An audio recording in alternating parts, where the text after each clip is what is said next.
Hello viewers and subscribers of Stock Market Tips channel. Welcome to another video about the prediction of Nifty and Bank Nifty for 28th of March 2023. First of all, we would like to remind you that we are not SEBI registered. So before initiating our call, please discuss with your financial advisor. Before we see the prediction for Nifty and Bank Nifty today, let's see what happened to Nifty and Bank Nifty yesterday.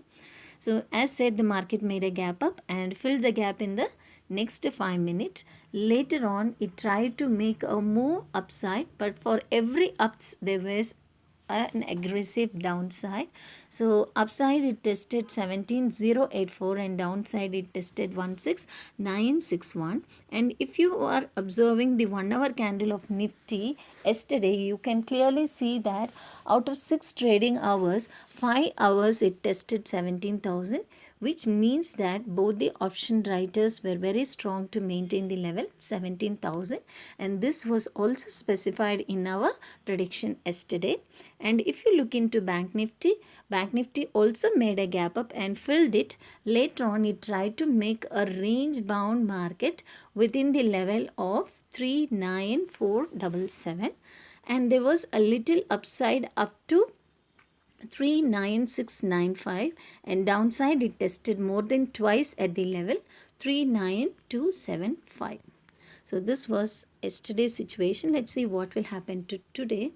So today Bank Nifty, we are expecting two situations. One is breaking of the line 39275 to test 38930 and then 38617.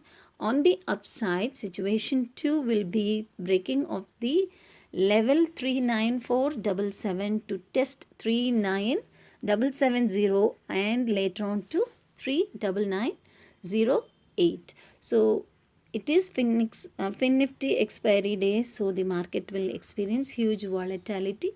So as per the movement of Nifty and Bank Nifty, Fin Nifty will make its move, and especially on Bank Nifty. So these are the two situations. One is breaking of the level 39275. The other one is breaking on upside above 39477.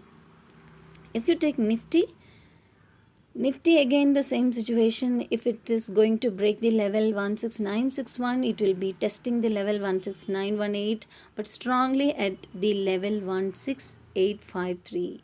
As per our yesterday's prediction, if this level 16853 is broken, it will test 16752 for sure. On the upside, you can expect the same levels as yesterday, 17084 and later on to 174148 and then to test 17200. However, for every rise, there will be a huge sell. So plan your trade setup accordingly. Hope this video will be helpful for you to trade better. Wishing you a good luck. Thank you for watching my video.